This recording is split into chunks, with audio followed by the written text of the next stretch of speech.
नमस्कार. स्वराज्य मराठीमध्ये आपले स्वागत. पाहूया सविस्तर बातमी.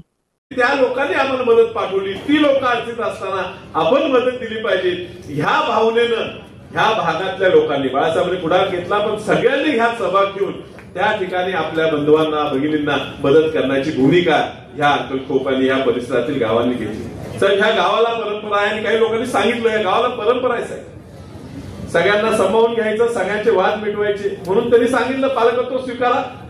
ह्या गावचा ऐकायला लागतं साहेब. आम्ही ऐकलं यशवंतराव चव्हाण साहेबांनी वसंतदादांचा खूप मोठा वाद झाला होता. खूप मोठ्या मोठ्या लोकांनी प्रयत्न केला की हा वाद मिटवावा, पण तो वाद काय मिटना. ह्या गावाने ठरवलं दोघांना एकत्र आणायचं. ह्या गावाने साहेब स्वर्गीय शिवापन्ना नवले साहेबांनी पुढाकार घेतला. या गावची सगळी मंडळी होती, त्यांनी ह्या गावातून एकाच जीप मध्ये बसून गावात मिरवणूक काढली आणि हा वाद मिटवला. त्यामुळे ह्या गावचं ऐकायला लागते. त्यामुळे त्या गावचं ऐकून तुम्ही आम्हाला दोघांना आपल्या पाल्यासारखं सांभाळून घ्यावं. आम्ही तुम्हाला निधी मागतो. त्यामुळे ज्या ठिकाणी गरजेचं आहे, जी प्रामाणिक लोक आहेत त्या लेखाला देण्यासाठीच मागतो. आमचं लक्ष असावं तुमचं आहे, म्हणजे खोटं सांगायला नको. चंद्रकांत दादांचं आज सत्ता असून मी आज खासदार आहे नाही, पण पूर्वी सुद्धा काही नव्हतो त्यावेळी दादांचं प्रेम हे सातत्याने आमच्या पाठीशी राहिलेलं आहे. शेवटी आता पार्टी आल्यावर अडचण होते. आता निवडणुका जिल्हा परिषद येणार, आम्ही म्हणतो काहीतरी म्हणून पालकमंत्री म्हणून दादा तुम्ही 4-5 महिने राजीनामा द्यावा, तुम्ही पुण्याची जबाबदारी घ्यावी, जिल्हा परिषद पार पाडतो पुन्हा या. कारण मागच्या तुम्ही पालकमंत्री होता, इलेक्शन झाले आम्हाला खूप त्रास झाला, तर तो पुन्हा होऊ नये. पण तुम्ही आमच्या ह्या परिसराकडे चांगलं लक्ष देताय. तुम्ही स्वतः आग्रह विश्वविद्यालयांनी केला, तुम्ही स्वतः ह्या ठिकाणी आला, आमच्या गावाला ह्या ठिकाणी मान दिला, याबद्दल तुमचे आभार मानतो. खूप बोलायचं पण वेळ कमी आहे, दादांपूर जात असल्यामुळे मी आपल्या सगळ्यांची रजा घेतो. राजकारण होणार नाही ना अक्कलकोट मध्ये, आणि म्हणून ह्या ठिकाणी आज सांगायचे. पण तरी सुद्धा माणसं जागृत आहेत, विकासासाठी एक येतात, परंतु आणि विकास या गावाचा घडवून आणतात हे आम्ही सातत्याने या ठिकाणी पाहिलं. दादा विशालराव खासदार आहेत, मी आमदार आहे, आम्ही दोघे तरुण आहोत, आम्ही लहान मुलासारखे आहोत.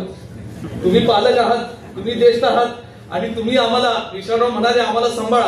आता हे मीडियावाले वेगळं काहीतरी छापतील, वेगळं थांबू नका. विशालरावला जे म्हणायचं होतं, दादा आमच्या पाठीचे आहेत, ते ज्येष्ठ आहेत, वडीलधारी आहेत, आम्हालाही त्यांचा मनापासून आदर आहेत, ते निश्चितपणे सांभाळतील. पण विकास नदी बाबतीत दादा जास्त चांगल्या पद्धतीने सांभाळा. वडील आपल्याला विनंती करतो, तुम्ही कधी दुजाभाव केला नाही, हाच तुमचा मनाचा मोठेपणा आहे, आणि तुम्ही करणार पण नाही. कारण शेवटी आम्ही लोकप्रतिनिधी म्हणून जेव्हा तुमच्याकडे काही मांडत असतो, तर इथं व्यक्तिगत काही कुणाचं नसतं.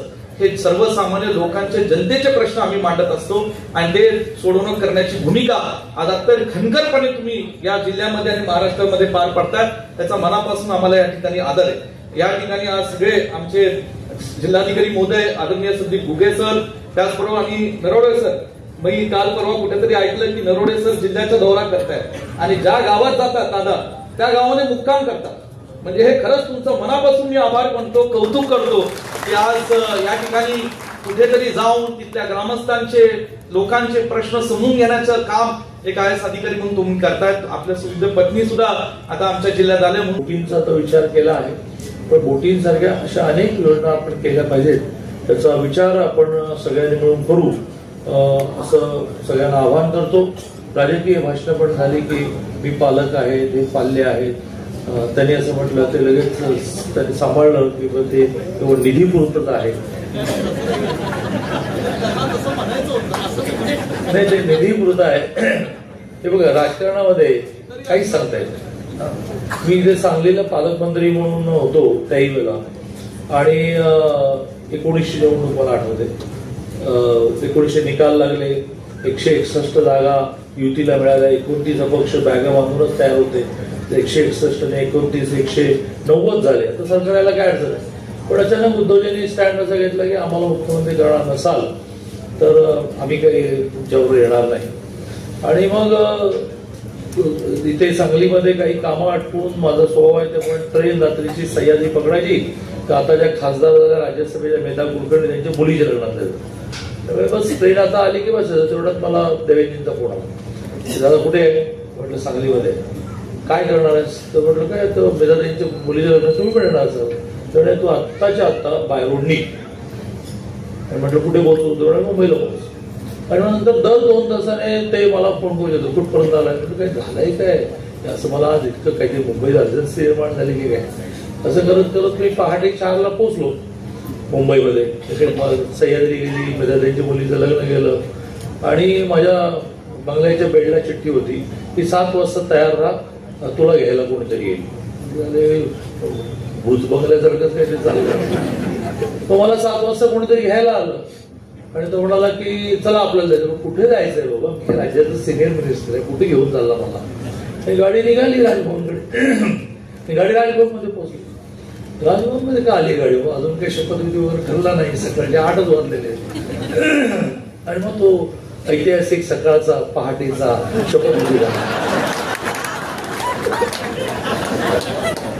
इतकं राजकारण इंग्लिशमध्ये त्याला फ्लुइड म्हणतो. हा, भराभर बदलणारं प्रवाही राजकारण आहे. त्यामुळे काय माहिती की आता निधीसाठी ते म्हणतायत की आम्ही पाहिजे आहोत. उद्या सकाळी ते असं म्हणतील किंवा हे तुम्ही आता काय करा, तुमचं नावच लावून टाका.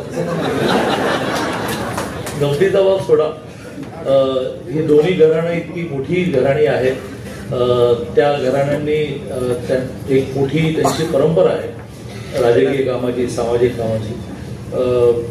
आमच्या पंतप्रधान मोदी, आमच्या पंतप्रधान आपले सगळ्यांचे, पण आमचे नेते मोदीजींनी वारंवार म्हटलं की 1 महिन्याची निवड, बाकी 4 वर्ष 11 महिने सगळ्यांनी हातात हात घालून आपल्या परिसराच्या विकासासाठी काम केलं पाहिजे.